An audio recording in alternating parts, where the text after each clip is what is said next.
noches, hermanos. ¿Cómo están? Bien, me alegro. En esta noche nos toca los 7 juicios. Y bueno, vamos a abrir nuestros apuntes. Yo estoy en la página 34, ¿sí? Y después vamos a leer parte de 35, la parte superior. Bueno, dice, los 7 juicios, dice ahí, dice, la mayoría de las religiones tradicionales, de una manera o de otra, han formado el concepto erróneo sobre un único juicio final basado en las obras de las personas. Acá hay muchos cristianos o muchos, podemos decir, escritores o teólogos, piensan que hay un solo juicio, pero en realidad la Biblia no habla de un solo juicio. Va a haber, acá vamos a ver 7 juicios, y que esos juicios son distintos y se ejecutan sobre bases distintas, ¿sí? Y van a estar presentes distintos tipos de personas en distintos tiempos. Entonces no tenemos un solo juicio general para todos. Tenemos 7 juicios. Y vamos a ir viendo el primero. Dice un poquito más abajo, por el contrario, dice, la Biblia expone varios juicios que no deben confundirse entre sí y que por lo tanto pasamos a considerar. Vamos a ver el primer juicio.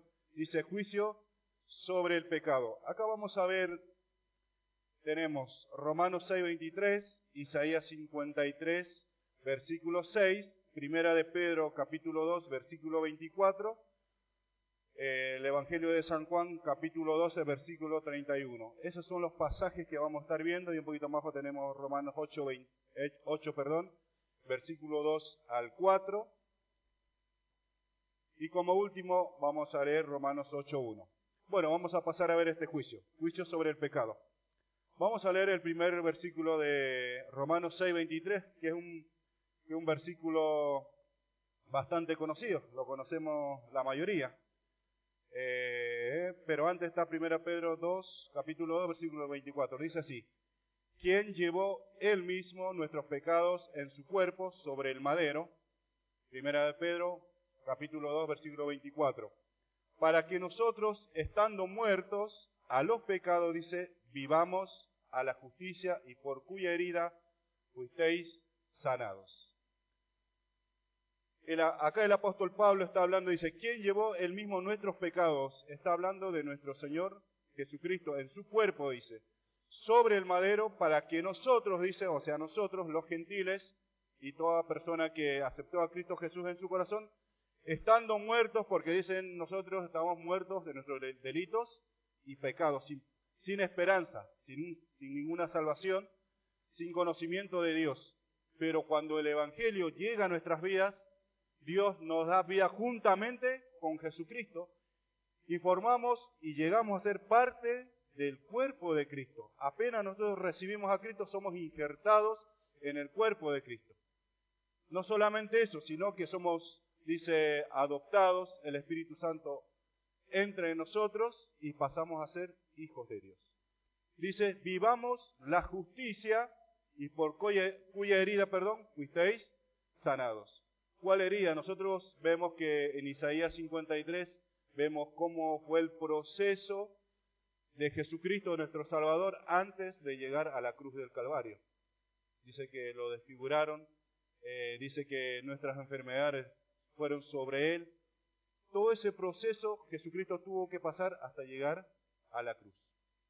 Todo por causa, por consecuencia del pecado y de nuestro pecado, porque dice que nuestro pecado fue cargado en Él. Es el juicio ahora que estamos tratando juicio sobre el pecado. Porque también la palabra de Dios dice, porque la paga del pecado, ¿qué es lo que era? Muerte. Y Dios tenía que ejecutar su juicio. Y nosotros vemos en Juan capítulo 3, versículo 16, dice, porque de tal manera amó Dios al mundo, dice, que dio a su Hijo unigénito para que todo aquel que en él crea no se pierda, mas tenga vida eterna. En esa cruz, Dios estaba ejecutando su juicio. La humanidad tendría que haber muerto en esa cruz. Nosotros tendríamos que haber merecido y haber estado en esa cruz.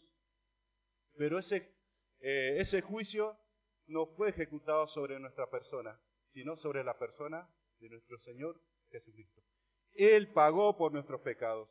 Él sufrió el juicio de Dios en su propio cuerpo. Pero no solamente podemos ver la justicia de Dios ejecutando su juicio en esa cruz, Juan también nos muestra, porque de tal manera amó Dios al mundo. Ahí podemos ver el amor de Dios y la justicia de Dios ejecutándose al mismo tiempo. Dios amándote, muriendo por tus pecados, ocupando tu lugar, y Dios ejecutando su juicio en su propio Hijo, unigénito, lo llama Él. Entonces, ahí vemos cómo Dios fue ejecutando el juicio sobre la persona de Cristo, y Cristo pagando por nuestro juicio, en nuestro lugar. Ahora vemos también el versículo de Juan, capítulo 12, versículo 31, el Evangelio de Juan, dice, ahora dice, es el juicio de este mundo, ahora el príncipe de este mundo será echado fuera. Cuando habla del príncipe de este mundo está hablando de Satanás. Dice que todo el mundo está bajo el maligno. ¿Por qué? ¿Por qué está bajo el maligno? ¿Por qué está bajo la autoridad de Satanás? Porque Satanás, cuando Adán y Eva, como venimos estudiando, cuando pecan en el Edén, pierden esa autoridad y esa autoridad se le da a Satanás. Cuando Satanás, en Lucas 4, si no me equivoco, cuando está tentando a Jesús, le dice, si postrado me adorares, si me adorás, le dice, te voy a dar todos los reinos de esta tierra, porque a mí me ha sido dado. ¿Por qué? Porque se lo había quitado a Adán y Eva, que ellos eran, podríamos decir, los que tenían que ser la autoridad en el Edén, pierden por haber pecado y se le da a Satanás. Ahora Juan está diciendo, ahora es el juicio, dice, de este mundo. Ahora, dice, el príncipe de este mundo será echado fuera. Acá también Juan está mostrando cómo en un futuro, ¿sí? En el milenio, por ejemplo, Satanás estaba por 1000 años, pero después en el juicio final dice que van a ser echados todos en el lago de fuego. Entonces, acá vemos también cómo Dios va a ejecutar su juicio, no solamente sobre el mundo, ¿sí? Sobre el mundo, sino también sobre el príncipe de este mundo. Que eso lo vamos a ver más adelante en el último juicio que vamos a hacer, en el juicio del gran trono blanco. Entonces, acá vemos cómo se va a ejecutar el juicio al mundo y también al príncipe de este mundo. Cuando hablo del mundo no hablo en sí de la masa del globo terráqueo, hablo de las personas que están dentro, las personas que quizá no conocen a Cristo. Por eso es necesario que nosotros prediquemos la palabra de Dios, es necesario que llevemos la palabra de Dios para que más gente conozca, porque Satanás ya sabe que ya tiene destinado dónde va a ir, pero él no se quiere ir solo. Entonces es importante arrebatar personas que están en el mundo, arrebatarlas del infierno, porque ya están destinados al infierno, están destinados. Entonces nosotros tenemos el deber, por lo menos en el tiempo de la gracia que es en la que estamos viviendo, nosotros predicarles el Evangelio y que ellos puedan recibir, reconocer a Cristo como Salvador y puedan no tener este destino como el mundo va a tener en un futuro, sino que tengan nuestro destino que vamos a ser arrebatados antes de la gran tribulación y tribulación. Versículo 6:23 de Romanos, un versículo conocido, dice, porque la paga del pecado, dice, es muerte. Cuando habla de muerte acá, es la misma palabra muerte que le dijo, el día que pecares a Adán y Eva, ciertamente morirás. Está hablando de una muerte eterna, de una separación eterna. Si bien Adán y Eva en ese momento no murieron inmediatamente, pero posteriormente por causa del pecado, también murieron. Pero cuando Dios le dice, el día que comieres de ese fruto, ciertamente morirás. Estaba hablando de una muerte espiritual, que se iba a cortar esa relación que tenían Dios y Adán y Eva. Dios dice que bajaba, hablaba con ellos, de vez en cuando.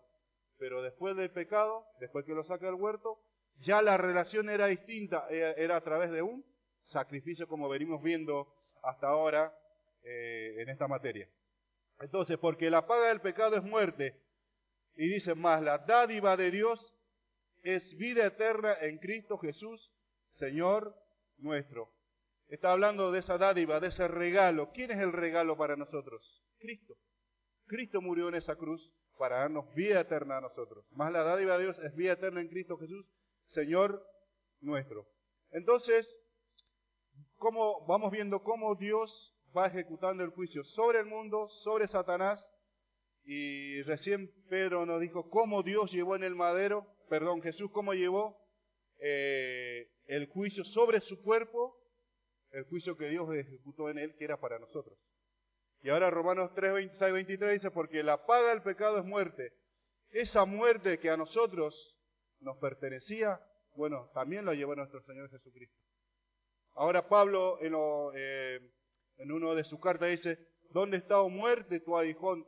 ¿O dónde está, sepulcro, tu victoria? Porque hasta ese momento las personas, sean pecadoras o no sean pecadores, morían y no podían resucitar. Pero cuando Jesús viene, es crucificado, está 3 días en el sepulcro, dice que al tercer día resucitó. Venciendo al poder, al imperio de la muerte, dice Hebreos. Lo venció. Ya que nadie podía resucitar. Por eso Jesús dice, el que en mí crean que esté muerto, vivirá. Nosotros cuando Cristo venga, si Cristo viene y estamos vivos, nos va a arrebatar. Pero si en caso de que ya no estemos con vida, porque no sabemos hasta cuándo vamos a vivir, en caso de que estemos ya sepultados, descansando, esperando a nuestro Señor, dice que nosotros vamos a resucitar primero y vamos al encuentro, y los que están vivos después. Tesalonicenses capítulo 4, 17 y 18 nos habla de que vamos a ser arrebatados en un abrir y cerrar de ojos. Que ya hablamos también que va a ser solamente para la iglesia, va a ser algo secreto. El mundo no lo va a ver. Desaparecemos y nadie se enteró de nada. Bien, seguimos. Bueno, Isaías nos habla prácticamente del proceso de todos nosotros nos descarriamos como ovejas. Esa era nuestra condición. La ovejita, alguno tiene que haber visto en Discovery Channel, algún videíto en YouTube. La oveja, si se va descarriando, no tiene ese olfato, ese tacto para volver otra vez. Se perdió. No tiene manera de volver. Por eso es presa fácil para el lobo, para el león. Entonces, por eso acá Isaías nos describe con una oveja. Todos nosotros nos descarriamos como ovejas. Y otra de las cosas que la oveja, ¿qué hace? No tiene cómo defenderse. El perro se puede defender, el gato también. Pero la oveja es el animal más indefenso que existe. Imagínate cómo nos miraba Dios desde el cielo antes de mandar al Salvador. Dice que éramos como ovejas descarriadas. Y Jesús lo completa como ovejas sin pastor. Imagínense nuestra condición, indefensas, perdidas, extraviadas, sin pastor, sin esperanza. Así nos veía nuestro Señor desde el cielo. Y dice, cada cual se apartó por su camino. Cada uno eligió su camino. Esa era nuestra condición antes de conocer a Cristo. Vivíamos como queríamos, sin ley. Dice, más Jehová, cargó en él el pecado de todos nosotros. Cuando habla acá de todos nosotros, está diciendo que Cristo murió por todos. Porque dice, porque de tal manera hemos Dios al mundo que dio a su Hijo unigénito para que todo, o sea, por todo el mundo, pero ¿quién obtiene la salvación? Para que todo aquel que en él cree. Jesús muere por todos, pero no todos van a ser salvos. ¿Quiénes van a ser salvos? Aquel que cree. Ahí ya está hablando en singular. En el juicio final nadie le va a poder decir a Dios, Señor, pero vos no moriste por mí, yo ni me enteré. No, la muerte de Cristo fue por todos. pero eso no quiere decir que todos se van a salvar, sino el que deposita su fe, su esperanza en la persona de Cristo. Quería aclarar eso también, que la muerte de Cristo es por toda la humanidad. Seguimos. Vamos a leer Romanos 8, capítulo 8, versículo 2 al 4. Dice, porque la ley del Espíritu de vida en Cristo, porque la ley del Espíritu de vida en Cristo Jesús me ha librado de la ley del pecado y de la muerte, porque lo que era imposible para la ley, por cuanto era débil por la carne, Dios envió a su Hijo en semejanza de carne de pecado, y a causa del pecado condenó al pecado en la carne, para que la justicia de la ley se cumpliese en nosotros, que no andamos conforme a la carne, sino conforme al Espíritu. Nosotros sabemos que a Moisés se le dio los 10 mandamientos. Y esos 10 mandamientos no solamente eran los 10 mandamientos, esa era la parte, podría decir, una parte de lo que el hombre tenía que hacer, pero habían leyes en cuanto a las fiestas, en cuanto a lo que ellos iban a hacer, pero acá lo que el escritor Pablo está diciendo en Romanos, que esa ley era débil, o sea, el judío en este caso, por cumplir los 10 mandamientos no se podía salvar, porque Santiago dice que cualquiera que cumpliera 9 de las 10 leyes y faltar en una, dice, se hace culpable de todos. O sea, ¿qué está queriendo decir? Que a través de la ley, cumpliendo los 10 mandamientos, que era la parte moral, no se podía salvar. Aparte, otra cosa, que también dice que era débil. Incluso Hebreos nos habla de que el sacerdocio levítico que cumplía, se basaba en estas leyes, como Dios le pedía, dice que no eran, por ejemplo, no podía satisfacer lo que Dios quería. Porque cuando el sacerdote entraba, sacrificaba un animal y ofrecía esa sangre, dice que el perdón era solamente por un año. ¿Por qué? Porque eran hombres como nosotros, finitos, ¿sí? Pero tenía que haber otra persona, que no sea, podríamos decir, humano. Si bien nuestro Señor Jesucristo se humanó, se hizo como nosotros, para gustar de la muerte, para entendernos, nuestras aflicciones, nuestros problemas. Él nos entiende. Pero dice que era débil, ¿sí? Y por eso no podía cubrir, no podía satisfacer lo que Dios realmente quería. Por eso cuando Cristo viene y muere por nuestros pecados, dice que murió una vez y para siempre, Hebreos. Una vez y para siempre. Entonces eso nos habla de que esta ley, la ley de los 10 mandamientos, era débil. Pero acá nos habla Pablo de otra ley, porque la ley del Espíritu de vida en Cristo Jesús me ha librado. ¿Sabés que nosotros tenemos la vieja naturaleza y la nueva naturaleza? Nosotros tenemos dos naturalezas. Antes de conocer a Cristo nosotros teníamos la vieja naturaleza. Ahora cuando nosotros conocemos a Jesús, entra la nueva naturaleza que es el Espíritu Santo. Pablo dice, no contristéis al Espíritu Santo con el cual fuisteis sellados, no apaguéis. Entonces la nueva naturaleza es el Espíritu Santo que vive en nosotros. Pero nosotros todavía seguimos pecando porque tenemos la nueva naturaleza. Depende a quién alimentemos, dice que va a vencer. Si nosotros alimentamos la nueva naturaleza, la palabra de Dios, oramos, obvio que la carne se va a hacer más chiquito. Pero si nosotros alimentamos la carne, más que en vez de leer, en vez de congregarnos, no lo hacemos, quizás nos aferramos más a las cosas mundanas, lo que antes practicábamos antes de ser cristianos, entonces eso va a crecer. Y de esa manera nosotros, ¿sabes lo que hacemos? Contristamos, apagamos el Espíritu Santo. Entonces ahí están las dos naturalezas. Pero dice esa naturaleza que Dios nos dio, porque la ley del Espíritu de vida en Cristo Jesús me ha librado de la ley del pecado. ¿Cuándo nos libra de la ley del pecado? Cuando empezamos a obedecer a la nueva naturaleza. Nos va a librar del pecado. Porque la carne siempre va a querer hacer lo malo. Porque esa es nuestra naturaleza. Si a un león le pones un cordero al lado, se lo va a comer. Inevitablemente, porque esa es su naturaleza. Lo mismo pasa con nosotros. Nuestro pecado, o sea, nosotros somos personas. Y siempre nuestra persona va a tender a pecar, a querer practicar el pecado. Pero la nueva naturaleza no. Por eso dice que la ley, la nueva ley que está en nosotros, que es el Espíritu Santo, dice, nos ayuda a vencer, nos ha librado de la ley del pecado. Entonces es importante por eso obedecer a la palabra de Dios, leer, nutrirse de la palabra de Dios, crecer en la palabra de Dios, congregarse, juntarse con personas que se congregan. Eso es primordial, porque si no, le estamos dando lugar a la carne.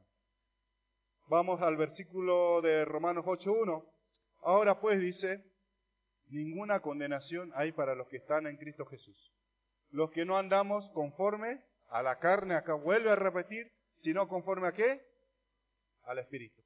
Todavía están las dos naturalezas.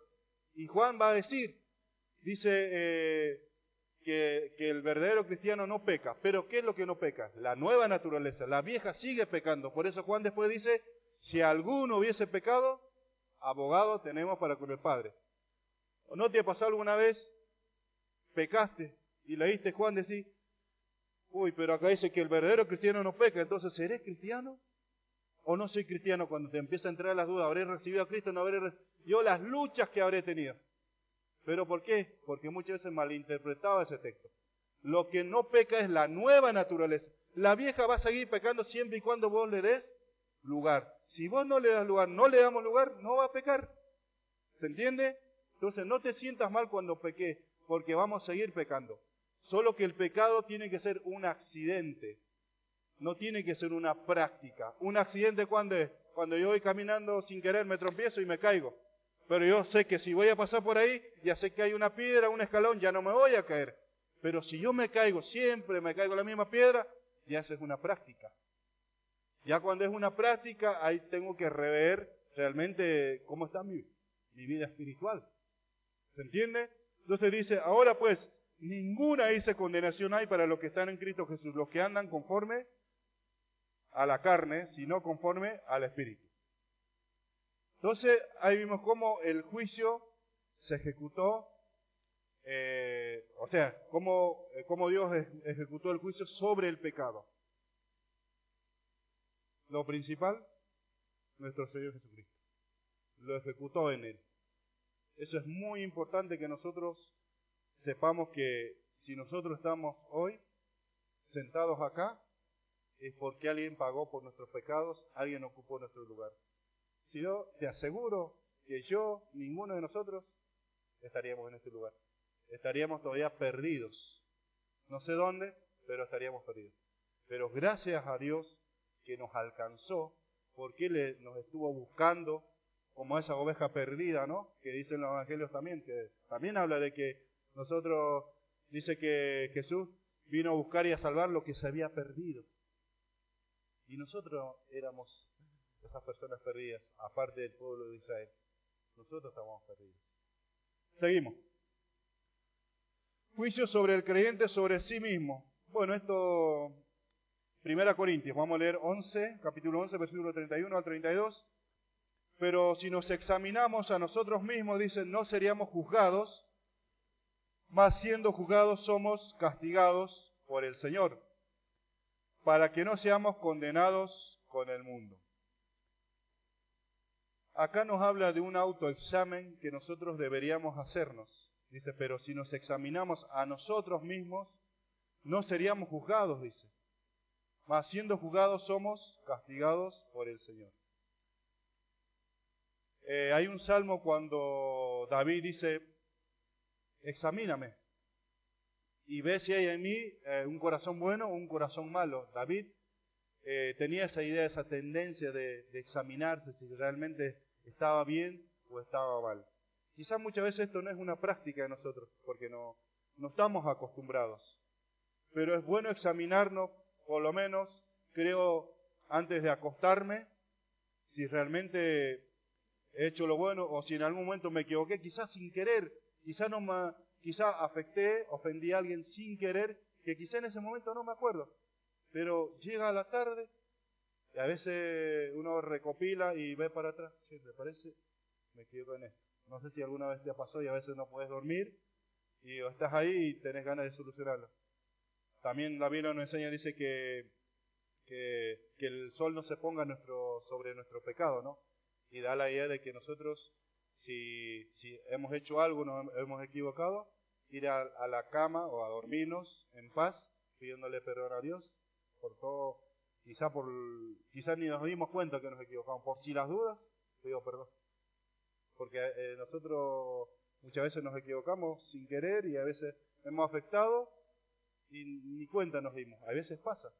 Porque nosotros, por ejemplo, cuando habla de las dos personas que se ofendieron, ¿a quién le pide que vaya a perdón? ¿Al que lo ofendió o al que está ofendido? Al que está ofendido, porque a veces ni sabemos que hemos ofendido. ¿Se entiende? Entonces por eso la importancia de pedir perdón a Dios. Si me doy cuenta en ese momento, bueno, le pido perdón en ese momento, pero si quizá en la noche recopilando me doy cuenta que afecté a alguien o me hicieron notar, bueno, habrá que pedir perdón, que muchas veces cuesta, de las dos partes cuesta, perdonar y pedir perdón. A veces cuesta, pero es fácil cuando uno está en Cristo, sabe que Dios le perdonó, es más fácil perdonar. Pero a veces nos olvidamos de que alguien nos perdonó. ¿Y qué pasa? Nos cuesta perdonar. Entonces, esa vendría siendo la idea. Santiago 3.1, hermanos míos, dice, no os hagáis maestros muchos de vosotros sabiendo que recibiremos mayor condenación. ¿Sí? Y bueno, acá está hablando de que quizás los que tienen un poquito más de conocimiento o que ocupamos lugares quizá, podríamos decir, no sé cómo llamarlo. Vamos a decirlo así. La persona que tiene mucho más conocimiento tiene mayor responsabilidad. Esa sería la idea. Hermanos míos, no os hagáis maestros muchos de vosotros, dice, sabiendo que recibiremos mayor condenación. ¿Por qué? Porque uno tiene mayor conocimiento y tiene mayor responsabilidad frente a la palabra de Dios. Esa vendría siendo la idea. Juicio sobre el creyente, sobre sí mismo. Entonces, bueno, de mi persona, bueno, tener en cuenta eso, sí, pero también examinarnos. Como pueblo examinarnos, pero también los que estamos compartiendo ya tenemos lugares, podríamos decir, dentro de una actividad, dentro de lo que estamos haciendo en la iglesia, y tenemos un lugar quizá jerárquicamente, podríamos decir, aunque en la iglesia de Dios nadie es más que uno, todos somos iguales, pero por una cuestión de orden muchas veces alguien tiene una autoridad. Entonces, bueno, tener cuidado en cuanto a eso también empezando por mí. Juicio de las obras del creyente. Cuando hablamos de las obras del creyente estamos hablando del tribunal de Cristo. Bueno, este juicio, ¿dónde se va a ejecutar? Apenas la iglesia es arrebatada, viene el tribunal de Cristo y después vienen las bodas del Cordero. Mientras tanto, acá en la tierra está pasando la tribulación, mientras nosotros estamos en el tribunal de Cristo, acá abajo está la tribulación, los 7 años y medio, ¿sí? Tribulación y gran tribulación. Entonces nosotros somos arrebatados y nos estamos en el cielo frente a nuestro Señor Jesucristo en el tribunal de Cristo. Ahora, ¿sobre qué base se va a jugar? ¿Sobre qué base es este juicio? Sobre la base de nuestras obras. Pero no solamente sobre la base de nuestras obras, sino va mucho más profundo, sino sobre las intenciones con que hacemos las obras. Creo que hablamos un poquito la semana pasada. Porque uno puede hacer un montón dentro de la iglesia. Y uno puede decir, wow, ¿cómo hace? ¿Cómo, no sé, hace de todo? Pero no cuenta la cantidad, sino cuenta la intención con que lo está haciendo. Porque muchas veces nos olvidamos de las intenciones. A mí me pasa a veces. Tengo que estar ahí permanente. ¿Para qué lo estoy haciendo? ¿Por qué lo estoy haciendo? ¿Sí? ¿Y qué es lo que quiero lograr? A veces me hago esas 3 preguntas yo. Y yo, ¿para qué lo estoy haciendo? ¿Por qué lo estoy haciendo?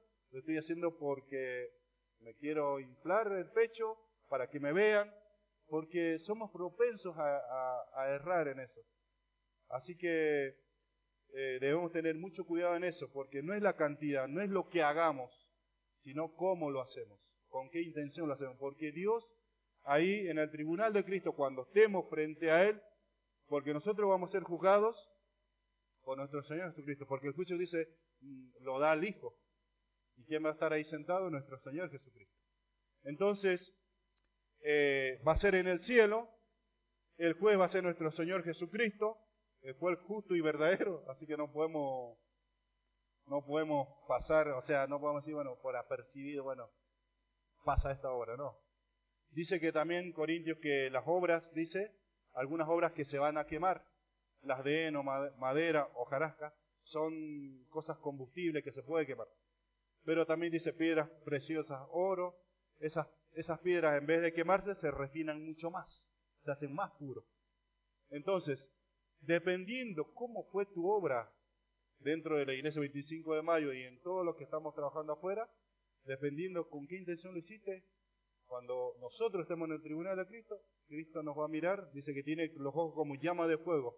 Imagínate, te va a hacer una radiografía así, no sé cómo va a ser el tribunal, pero imagínate, capaz de decir, wow, y mirá lo que hizo el Señor, wow, se te va a quemar.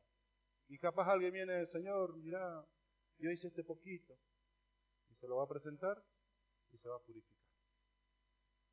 Entonces, es bueno saber con qué intención estamos haciendo las cosas. Examinémonos. ¿Sí? Y el premio también en el tribunal va a ser las coronas que vamos a recibir. Corona de vida, corona de justicia, hay 5 coronas. Y esas son las mismas coronas, dice que la Biblia que le vamos a tirar delante de nuestro Señor Jesucristo. Como gratitud, como agradecimiento por lo que Él ha hecho por nosotros. Dice, porque es necesario que todos nosotros comparezcamos ante el tribunal de Cristo para que cada uno, dice, reciba según lo que ha hecho mientras estaba en cuerpo, sea bueno o sea malo. Romanos 14:10 dice, pero tú, ¿por qué juzgas a tu hermano? O tú también, ¿por qué menosprecias a tu hermano? Porque todos compareceremos ante el tribunal de Dios. Acá lo que el apóstol está diciendo, tratemos de no señalar, porque muchas veces pasa eso. Ya vas a ver en el tribunal de Cristo. Yo lo he hecho, te soy sincero, lo he hecho. Pero ahora cuando leo este pasaje digo, no es bueno señalar. Porque te van a decir, acuérdate, lo que estás haciendo lo vas a pagar en el tribunal de Cristo. Y no me parece bueno. Pero sí tenemos que ser conscientes de que ahí todos vamos a pasar. Todos vamos a pasar por el tribunal de Cristo. Hayamos hecho o no hayamos hecho cosas en la obra de Dios. Juan 5:22, el Padre a nadie juzga sino que todo juicio, dice, lo da al Hijo. Acá vemos quién va a ser el juez, ¿sí? Nuestro Señor Jesucristo. Hechos 17:31, por cuanto ha establecido un día en el cual juzgará al mundo con justicia por medio del hombre que Él ha designado y ha dado garantía a todos los hombres resucitándolo de entre los muertos. Bueno, ese día establecido va a ser el tribunal de Cristo para los creyentes. Acá en cuanto al juicio de la obra de los creyentes todavía no llegamos, después quiero que agreguemos un par de pasajes. Bien, están ahí donde dice juicio de las obras del creyente. ¿Quieren agregar 2 pasajes que yo tengo aparte acá? Los que estén anotando. Evangelio de San Juan, capítulo 5, versículo 22, si quieren agregar, que es el que hemos leído recién. Y vamos a agregar Hechos 17:31, que no está en el apunte, que estaba buscando para enriquecerlo más. Hechos 17:31 dice, por cuanto ha establecido, bueno, que recién lo leímos, bueno, está establecido para el hombre que muere una sola vez después del juicio, ¿no? Esos 2 pasajes agregan lo que no está en el apunte. 1 Corintios capítulo 9, versículo 24 a 27 dice, ¿no sabéis que los que corren en el estadio todos corren, pero uno solo se lleva el premio? Corred de tal manera que lo obtengáis. Todo aquel que lucha, de todo se abstiene. Ellos a la verdad para recibir una corona corruptible, pero nosotros incorruptible. Así que yo de esta manera corro, dice, no como a la aventura, de esta manera peleo, dice, no como quien golpea el aire, sino que golpeo mi cuerpo y lo pongo en servidumbre, no sea que habiendo predicado a otros, yo mismo venga a ser eliminados. Acá Pablo está hablando de, en el Imperio Romano,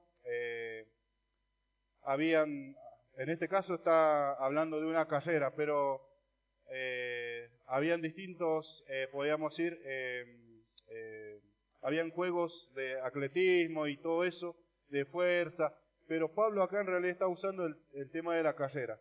Cuando los corredores corrían, ¿sí?, se les daba una guirnalda, ¿sí?, era de hojas verdes, ¿sí? Ahora algunos corren por premios y todo eso, pero aquel entonces no, era por, no sé cómo decirlo, no era por plata, podríamos decir, ¿sí?, sino quizá por un reconocimiento, se corría así. Pero Pablo está diciendo, bueno, si van a correr, dice, no lo hagan como que si llego o no. Dice, corred de tal manera que lo obtengáis. O sea, ¿qué está diciendo? Si estamos en la carrera cristiana, dice, corramos como que queremos el primer lugar, que vamos a llegar a la meta, agarrar el primer lugar. Todo aquel que lucha, dice, de todo se abstiene y deja la verdad para recibir una corona corruptible.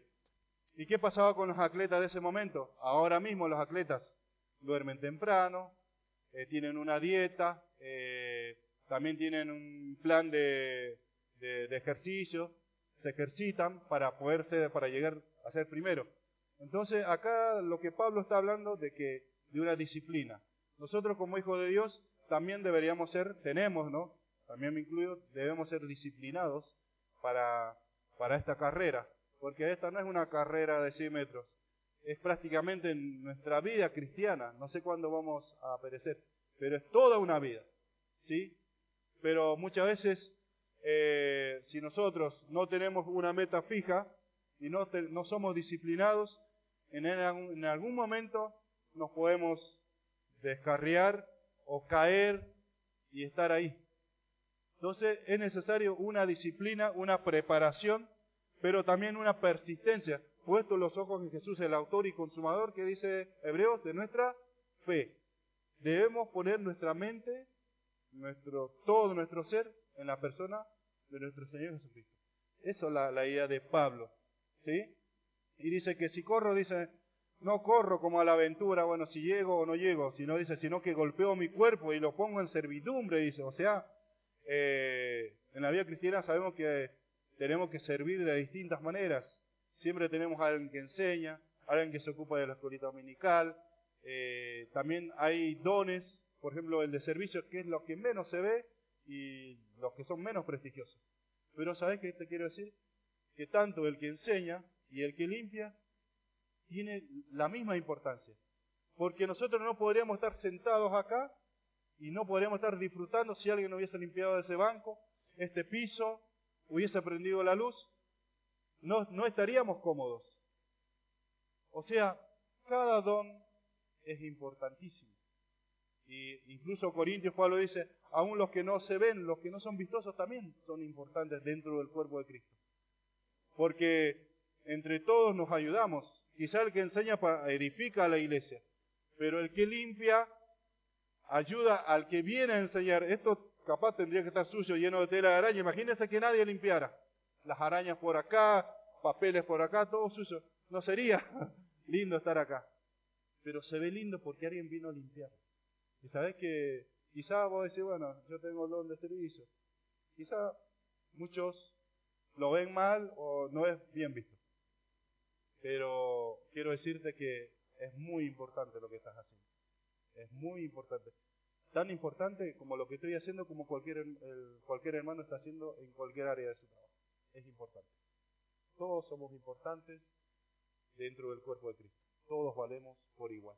¿Sí? Bueno, vamos, juicio de Israel en la segunda venida de Cristo. 26.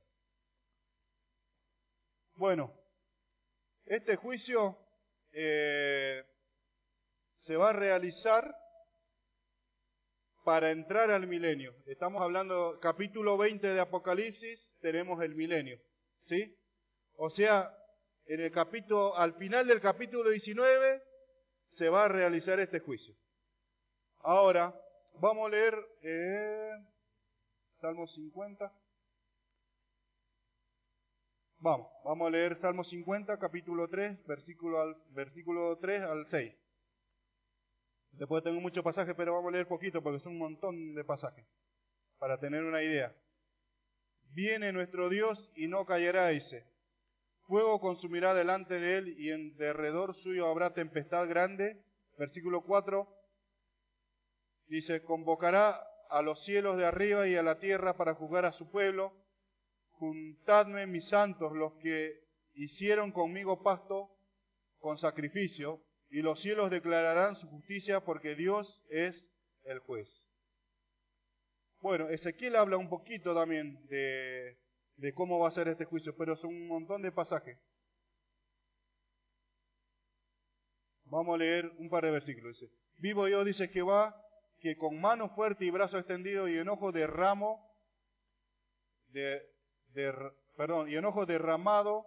he de reinar sobre vosotros y os sacaré de los pueblos y os reuniré en las tierras en que estáis esparcidos, con mano fuerte y brazo extendido y enojo derramaré. Y os llevaré al desierto de los pueblos y ahí contenderé, litigaré, un sinónimo, contenderé con vosotros cara a cara, como litigó con vuestros padres en el desierto de la tierra de Egipto, y así litigaré con vosotros, dice el Señor Jehová. Os haré pasar bajo la vara y os haré entrar en lazos de alianza, y apartaré de entre vosotros a los rebeldes y a los que se rebelen contra mí de la tierra de sus peregrinaciones, los sacaré más a la tierra de Israel, no entrarán y sabré que yo soy Jehová. Vamos a leer un poquito el 25 de Mateo. Dice, entonces el reino de los cielos será semejante a 10 vírgenes.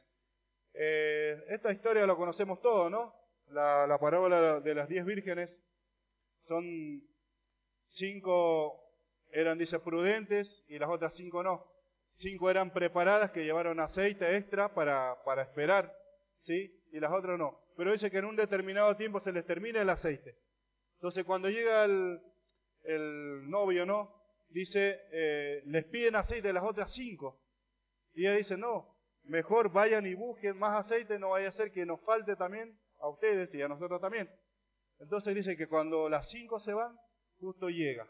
Entonces entran a las bodas. Ya cuando llegan las otras 5 dice que no los deja entrar.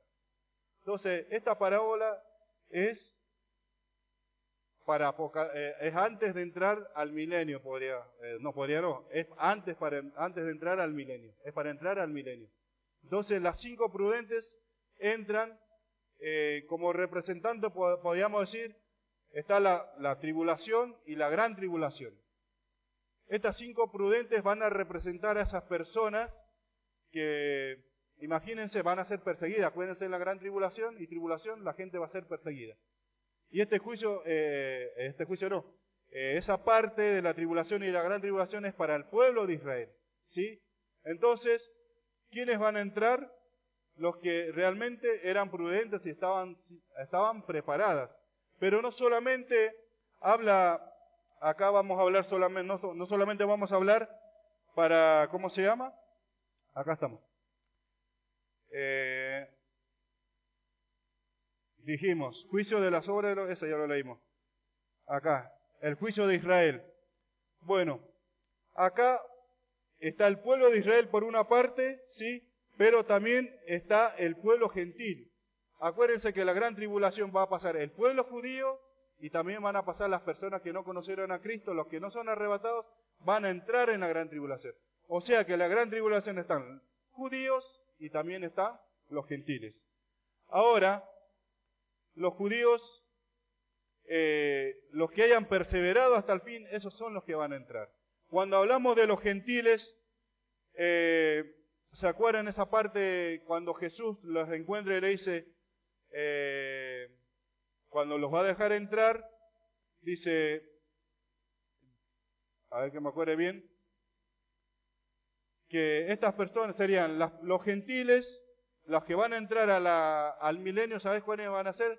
Los que hayan ayudado a los judíos. Porque dice, ellos le van a decir, Señor, ¿cuándo te ayudamos? Dice, si leíste a mis hermanos le diste esto, de comer, le diste refugio, le diste esto, a mí me lo hiciste. O sea, ¿cómo va a entrar el gentil en el milenio? ¿Cómo va a entrar en este juicio? Va a entrar porque le sirvió al pueblo judío. De esa manera se va a ganar la salvación, el gentil, antes de entrar al milenio. O sea, está hablando de ese juicio. Entonces, ¿cuál va a ser ese juicio? Bueno, va a ser, la base de ese juicio va a ser ayudar a los judíos, ¿sí? Estoy en un punto más abajo. Estoy en el juicio de los gentiles en la segunda venida. Lo estoy juntando porque es el mismo juicio, ¿sí? Es el mismo juicio. Entonces, vamos a leer Mateo 25. Vamos a ver un poquito más rápido. 21, 32.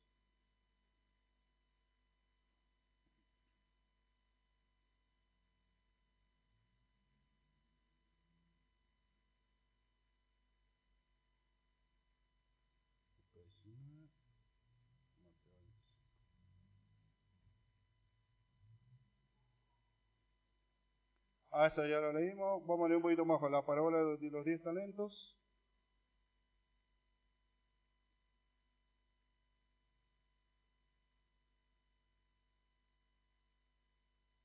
Acá. Vamos a ir un poquito más abajo, ¿sí? Disculpen, hermano. Vamos a ir al juicio de los gentiles en la segunda venida de Cristo. Vamos a leer Sofonías, capítulo 3, versículo 8. Así vamos mezclándolo, para que por el tiempo más que todo. Por tanto, dice, esperadme, dice Jehová, hasta el día que me levantaré para juzgar a los pueblos, porque he determinado, dice, reunir las naciones y juntar los reinos para derramar sobre ellos mi enojo. Todo el ardor de mi ira por el fuego de mi celo será consumida toda la tierra. Joel dice 3:2, reuniré a todas las naciones y las haré descender al valle de Josafat. Este sería el valle de Megiddo, que solo lleva otro nombre, el Armagedón sería. Allí entraré en juicio con ellas a causa de mi pueblo de Israel, mi heredad, a quien ellas esparcieron entre las naciones y repartieron mi tierra. Entonces, ¿qué está pasando acá? Que dice que Dios va a reunir a todas las naciones, ¿sí? Y dice que va a entrar en juicio con todas las naciones, no solamente las de ahora, sino que estamos hablando de las naciones Babilonia, los persas, los medo-persas, todas esas naciones que dispersaron al pueblo de Israel en la antigüedad, y todas las naciones que hoy existen con el nombre actual. Por ejemplo, Gaza vendría siendo los filisteos, solo que ahora tienen otro nombre. Entonces Dios va a entrar con todas las naciones de la tierra a un juicio. Y dice que les va a llevar a ese lugar donde dice el valle de Josafat, y ahí entraré en juicio con ellas a causa de mi pueblo y de Israel, mi heredad, a quien ellas esparcieron entre las naciones y repartieron mi tierra. ¿Sí? Entonces, este juicio se va a ejecutar sobre todas las naciones. ¿Por qué? Porque Dios, a través de los tiempos, a través de las edades, en la antigüedad, el pueblo de Israel era el pueblo elegido de Dios. Pero hubieron otras naciones que nunca se doblegaron, nunca doblaron sus rodillas delante de nuestro Señor Jesucristo, delante de Dios en este caso. Pero, entonces, ¿qué pasa? Todas esas naciones que no hicieron caso a la voz de Dios, por ejemplo, nosotros hoy somos salvos por la obra de Cristo. Ahora, nosotros vivimos en la nación de Argentina. Hoy somos salvos, pero hay personas que no son salvas. O sea, gente de todas las naciones dice que se va a reunir ahí y va a entrar en juicio, ¿sí? Y Dios los va a juzgar en ese valle, ¿sí? Vamos a pasar esto por un poquito más adelante. Vamos a ir al juicio de los ángeles caídos. Bueno, este es cortito, y después ya entramos al juicio del gran trono blanco, que sería el juicio final.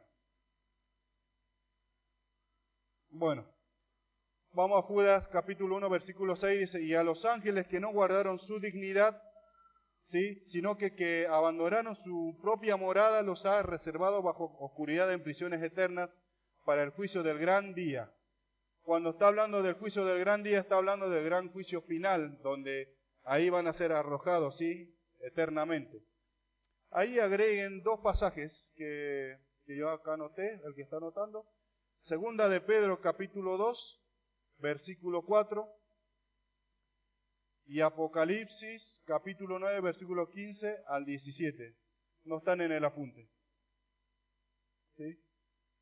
Agreguen ahí.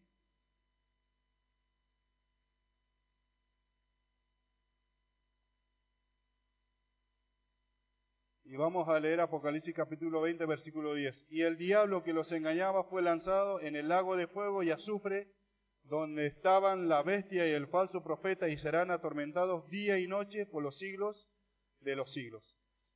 Este es el juicio de los ángeles caídos. En Génesis 6 dice que los ángeles que ya estaban ya en la tierra, en Génesis, acá dice, y a los ángeles que no guardaron su dignidad, o sea que no guardaron su estado original. Ellos eran ángeles, dice que esos ángeles, después que estaban en la tierra, dice que tomaron mujeres, dice que tuvieron hijos, y de ahí nacieron los gigantes, y también habla de los Nefilín. Bueno, eso lo habla otro libro que no es canónico, el libro de Enoc. Hay mucha información, pero no es canónico. O sea, es histórico nada más. Entonces está hablando de esos ángeles, dice que no guardaron su dignidad, su estado original, sino que se juntaron con mujeres y, bueno, tuvieron hijos, ¿no?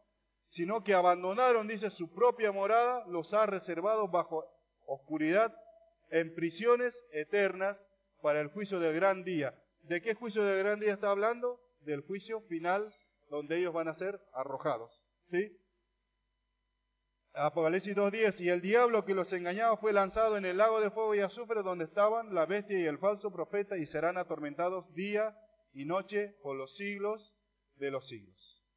Ese es el juicio de los ángeles caídos, ¿sí? En general de todos, ¿sí? Pero acá menciona los que no guardaron su dignidad, pero en sí, para todos los ángeles es este juicio, ¿sí? Vamos a lo último, juicio de los impíos resucitados de todas las épocas. Eso lo vemos, vamos a Apocalipsis capítulo 20. Este sería el juicio final, podríamos decir. En este juicio van a resucitar todas las personas, vamos a decir así, desde Génesis hasta capítulo 19 de Apocalipsis. Todas las personas que estén con vida o que hayan nacido, o sea, de todas las generaciones que ya pasaron, recién van a resucitar todos los impíos. Seguramente José aclaró un poco la clase anterior en las resurrecciones. No todos resucitamos a la vez, ¿sí? Hay varias resurrecciones. Bueno, acá van a resucitar todas las personas y van a estar frente de nuestro Señor, delante del gran trono blanco. Ahora, ¿de qué me habla el trono blanco? De pureza. De pureza. Dice, y vi un trono blanco, dice, y al que estaba sentado en él, delante del cual huyeron la tierra y el cielo. ¿Qué quiere decir que huyeron el cielo y la tierra? ¿Qué quiere decir con esto? Que no se va a poder esconder ni en el cielo ni en la tierra, no va a haber lugar donde se esconda. Van a resucitar. Y ningún lugar se encontró para ellos, dice. Y vi a los muertos grandes y pequeños. Cuando habla de grandes y pequeños, yo pienso personas adultas, los niños que tienen ya uso de razón de lo que es malo y lo bueno, dice, de pie ante Dios. Si están de pie, quiere decir que han resucitado con sus cuerpos normales, así como murieron, no sé en qué época murieron.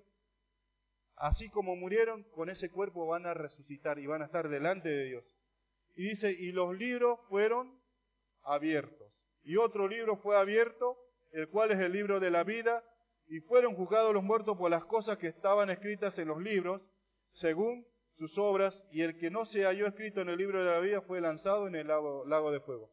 En este juicio no es un juicio de oportunidad. No es que, bueno, Señor, me arrepiento o me equivoqué. No, acá los que resucitan, ya resucitan con una sentencia. Ya están destinados, ¿sí? Dice también que, vamos a leer un poquito más, porque dice que el Hades, el infierno, El mar dice que entregaron los muertos.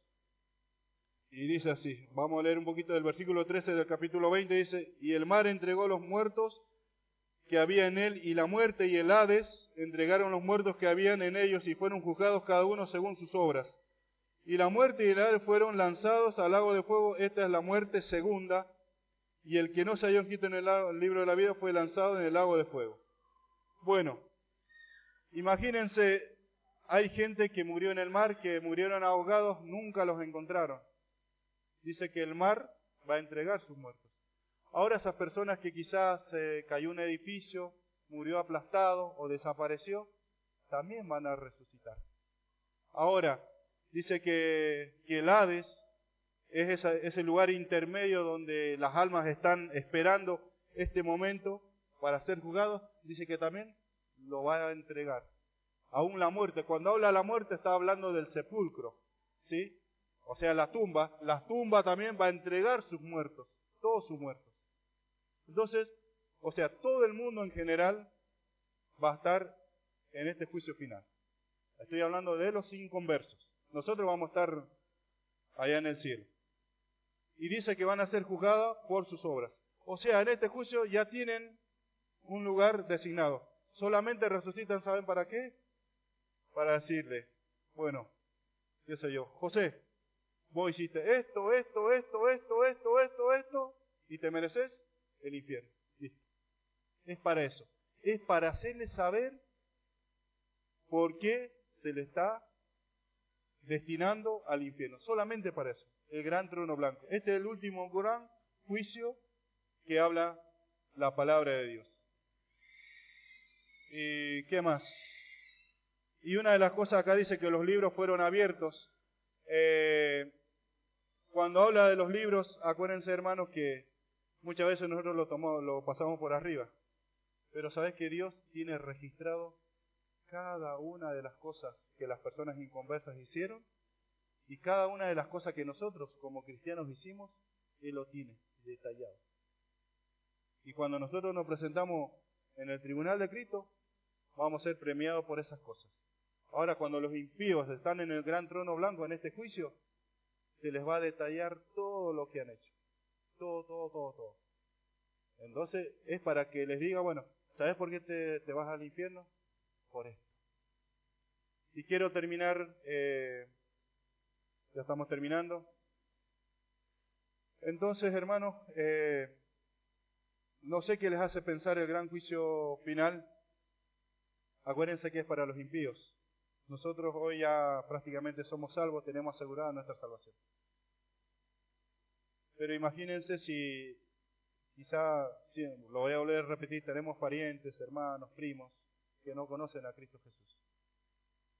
Imagínense, pensá en una sola persona de tu familia que aún no conoce a Cristo.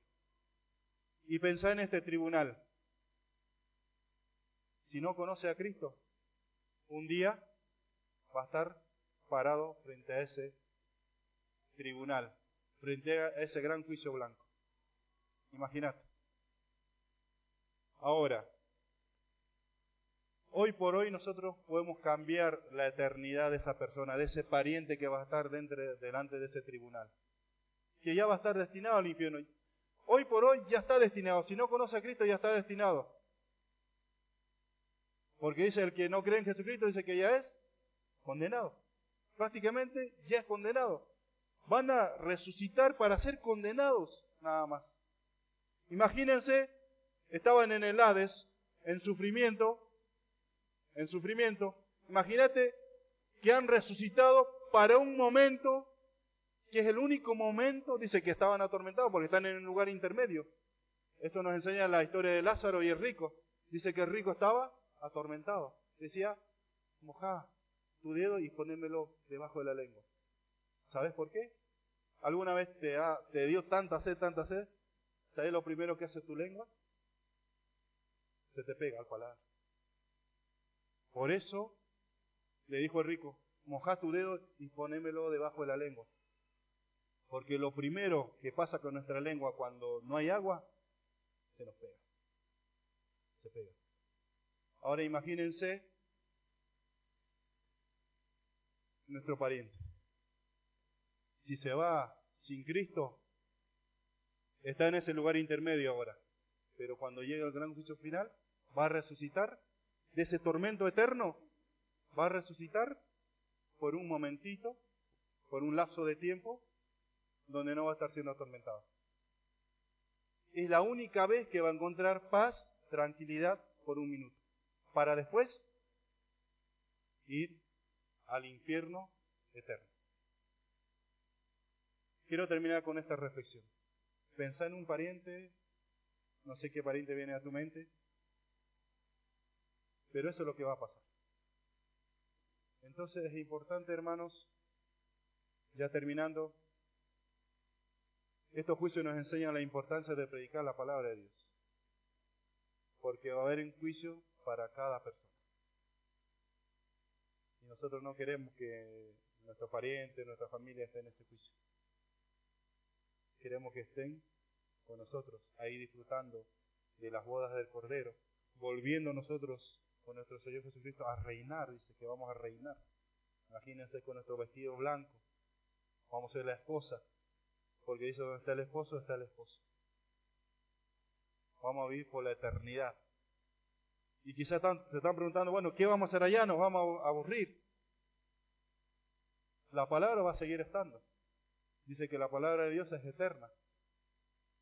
¿Y sabe qué es lo que le juzga a las personas inconversas? Jesús en Juan 14, 18, si no me equivoco, dice que yo no le juzgo, sino que la palabra misma le va a juzgar en aquel día.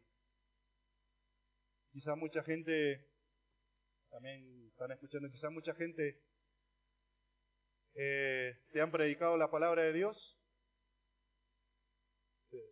quizá te burlaste o se burlaron, quizá dentro de tu familia, tu hijo que estaba en la escuelita dominical, llega a tu casa y te habla de Cristo y no le hiciste caso. Un día nos vamos a tener que parar delante del gran trono blanco y vas a estar delante del gran tribunal de Cristo, del trono blanco, y vas a tener que rendir. Y seguramente se van a acordar de cómo se burlaron de aquel evangelista, de aquella persona que les predicó y no le hicieron caso. ¿Sabes que así como el rico dice que estando en el infierno dice, tengo 5 hermanos más? Y él prefería sufrir, pero quería mandar a su familia que estaba vivo a que le comunicaran, para que no vengan. Imagínense lo que quería, lo que estaba diciendo, no me importa sufrir acá, pero quiero que mi familia se salve. Imagínense eso. Y se van a acordar, van a tener conciencia, van a pensar, ay, ¿se acuerdan que le dice, ¿te acordás que vos vivías bien? Van a tener la mente intacta. Y nosotros cuando estemos allá en el cielo también vamos a tener la mente intacta. Y si ese familiar no va al cielo, va a haber un poco de remordimiento en nosotros. Si lo hubiera predicado, ¿por qué no lo prediqué? Si tuve la oportunidad, mi compañero, mi primo, ¿por qué no lo hice? Imagínense, vamos a tener uso de razón. Así como estamos ahora, para que eso no pase, hay que predicar. Ahora, si no entiende, bueno, hay que insistir hasta que el Señor venga. Vamos a orar. Padre nuestro, Señor que estás en los cielos, la gracia de Dios te damos, te agradecemos por tu amor, por tu misericordia, Señor. Gracias porque tú eres bueno con nosotros, Señor, a pesar de que fuimos y somos pecadores, Señor, tú sigues permaneciendo fiel con nosotros, Señor. A pesar de nuestras imperfecciones, de nuestras falencias, de nuestros errores, que todavía está en nosotros, nuestra vieja naturaleza, Señor, que va luchando cada día, Señor, tratando de hacernos pecar, y que nuestra nueva naturaleza también, Padre, que va luchando, Señor, en nuestro interior, Señor, que muchas veces nos cuesta, Señor. Pablo decía, miserable de mí, dice, tengo este cuerpo pecador. Pablo quería arrancarse el cuerpo, la parte pecaminosa, miserable de mí, decía, soy un pecador, pero la verdad que por el momento no lo podemos hacer. Jesús dijo, no ruego que los quite del mundo, sino que los guarde. Y en esta noche te pido, Señor, por mis hermanos, no solamente por los que están reunidos acá, también por los que están escuchando y los que están en el mundo, Señor, que los guardes, Señor, que los guardes del maligno. Sabemos que estamos bajo su dominio, Señor. Si bien nosotros ya tenemos otra ley que nos gobierna, que gobierna nuestra vida, ya no es la vieja ley que nos hacía hacer cosas malas, sino tenemos la nueva ley que está en nosotros, que nos impulsa a no pecar, a decir la verdad, a pensar la verdad. Señor, gracias por esa ley, por esa salvación que está en nosotros, Señor. La verdad que antes estábamos descarriados, que ni sabíamos que estábamos descarriados, con una venda en los ojos. La verdad que tú nos miraste desde el cielo y miraste nuestra bajeza. Nos comparaste con una oveja, el animal más insignificante, y quisiste salvarnos, Señor. La verdad que gracias a esa hora nosotros hoy somos salvos y podemos estar sentados tranquilamente, con nuestra conciencia tranquila, porque dice tu palabra que Romanos 5.1 dice, justificados por la fe tenemos paz. La verdad, qué paz que tenemos. Antes no teníamos paz. Cualquier cosa nos desequilibraba. Y hoy por hoy, pueden pasar muchas cosas. Pero apoyados en ti, nosotros podemos resolver de una manera distinta, Señor, nuestras cosas. Nuestras situaciones familiares, vivencias del día, del trabajo, que nos toca vivir, lo vivimos de una manera distinta, Señor. Por eso te damos gracias, Señor. Porque gracias a tu gracia somos lo que somos, Señor. Te agradecemos y dejamos este momento en tus manos, en el nombre de Cristo Jesús. Amén.